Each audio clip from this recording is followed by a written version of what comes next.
And joining me now live in a Justice exclusive, GOP House Majority Leader Kevin McCarthy. Congressman, thanks so much for being on Justice tonight. What do you say regarding the fact that McCabe is fired and he's lost his pension? Well, Judge, first of all, welcome to California. I hope you're finding that we're not all like the San Francisco values. There are a lot of conservatives of us out here. And I want to wish you a very happy St. Patrick's Day. Happy St. Patrick's Day, and especially in Kern County, where I saw you last night. Great Republican county. Well, you gave a great speech, but one thing you've got to look at, and I know a lot of Democrats are out there and trying to make this a political problem, but it's not.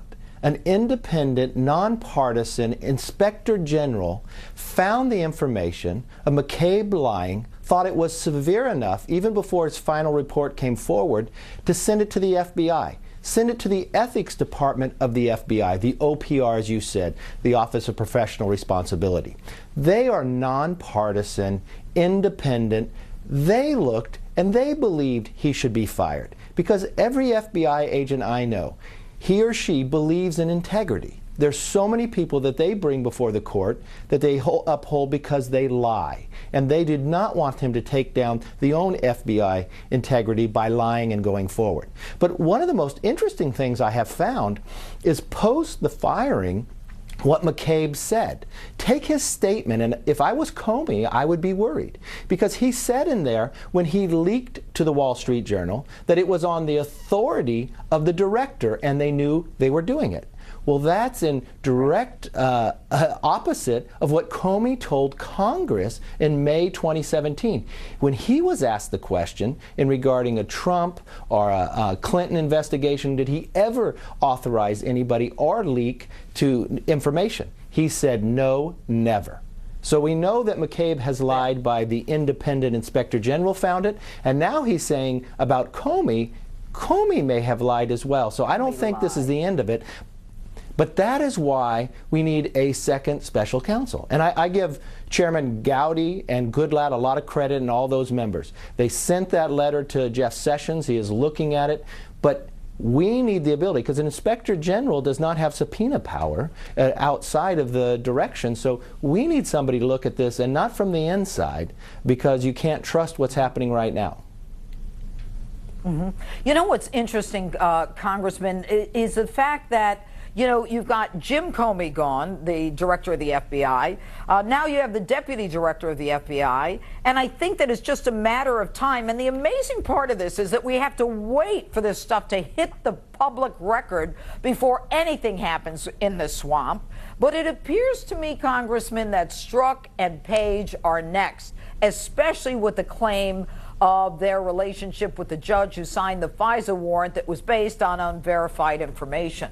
Do you have any thoughts on that? Yes, and I want to give the Judiciary Committee a great deal amount of credit here, because think of this: there's more than 1.2 million pieces of paper that deal with this subject. There's only about 3,100 pieces that have been sent to the Judiciary Committee, and a lot of that was redacted. When we just now found out what was the communication and talking about that FISA court judge, that was the work of the committee member going out and finding that, because much of that is redacted. And for 5 months, they have been fighting to find this information. That is a frustration, because we're separate but co-equal. Congress is supposed to oversee and hold them accountable. And if they're withholding that information, I believe a lot more information is going to come forward in the end when we get this all out in the open. And I believe the Inspector General's report, I think that's going to come out in April. Not sure when he'll get done with that. But he has uncovered so much of this, and that's independent, nonpartisan, of what he's finding. Well, and if you say, you said, 3,000 of 1.2 million?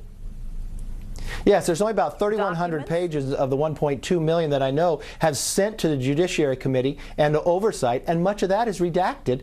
And part of that, when it came to the FISA judge, was redacted, and they went through back over and found the other parts that they couldn't see and pieced it together of what they were talking about, trying to get that small dinner party of 6 people, maybe try to influence this judge. And you know from all your work in the law, A FISA court is different than any other court. And the way they went before this FISA court, knowing that Hillary Clinton paid for this in the DNC, this dossier, using that, but really not telling the FISA court, just in a footnote of why they wanted to go forward and spy.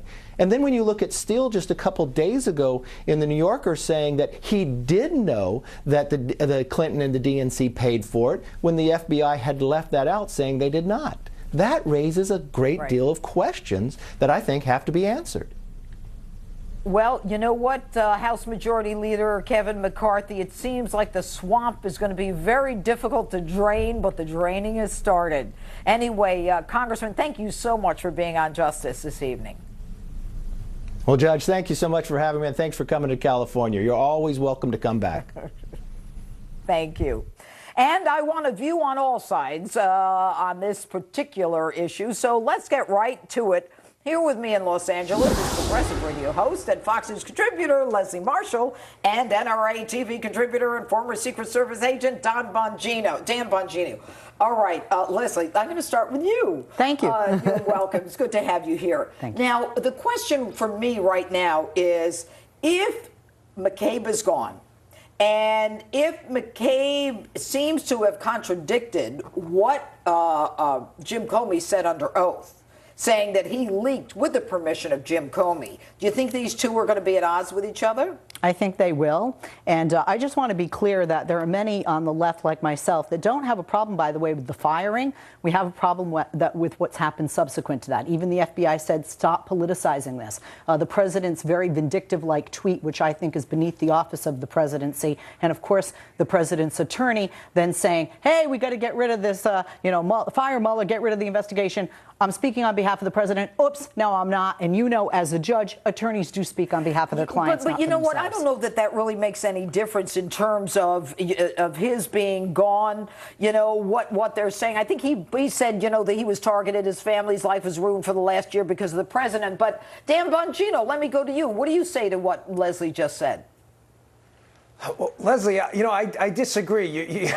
You know, I think the world of you, but this is nonsense, Leslie. Donald Trump and his family have been under relentless assault by the hard left and their political allies. They were spied on. They've been under investigation for a crime. Leslie, you can't produce a scintilla of evidence even happened. And we're angry at him for some tweets that now finally he takes some kind of a victory lap because he's getting justice. I think it's a little absurd. And one more point on this, Leslie.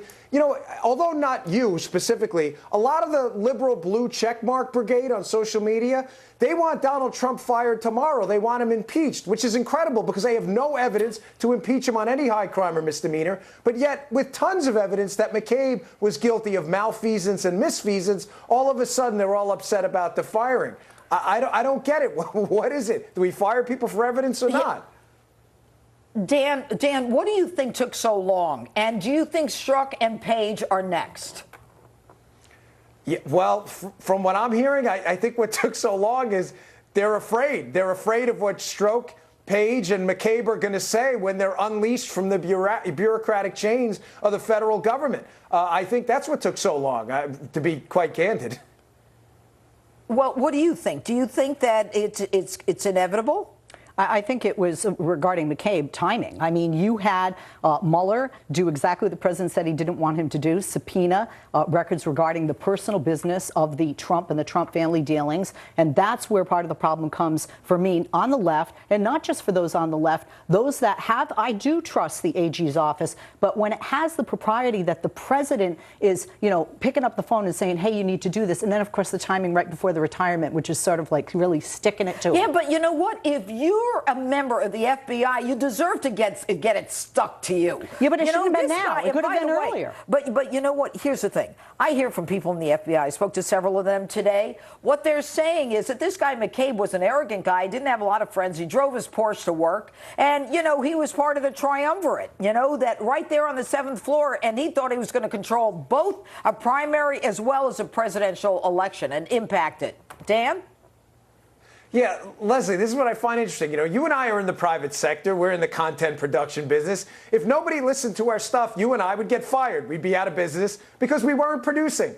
Andy McCabe was the #2 for 3 of the most enormous debacles in FBI history. Screwed up the Flynn case, they screwed up the FISA court case, and they screwed up the Hillary case. I mean, Leslie, listen, I get it. You know, a lot of liberals believe in big government. But if you're going to, I don't, but if you're going to believe in big government, you also have to believe in accountable big government. They don't live in a separate world, you know. They live in the same world of consequences every American who works in the private sector does. He screwed up and he lost his job for it. And it's as simple as that. All right, Dan, let me ask you this. And you were in law enforcement. Do you think in the end that these people are going to start testifying against each other? Because honestly, I think McCabe has to be indicted. I don't think it's a question of wanting him to or not wanting him to. But if Martha Stewart gets indicted for lying to the FBI and General Michael Flynn is a felon for lying to the FBI about something that's not even criminal, McCabe has got to be indicted too.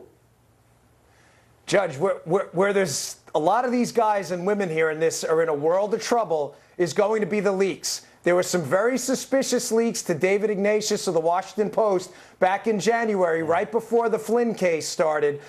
These are criminal charges, releasing sensitive, transcribed, unmasked information to reporters. There's a lot of this going around. And one more thing.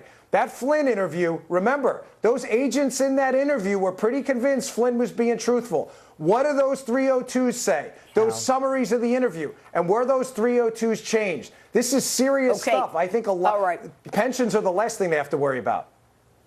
All right, I want to get to Leslie. I mean, what do you think about that, Leslie? I mean, you know, Flynn, I mean, even people in the FBI think that, you know, what he said was not intended to be a lie.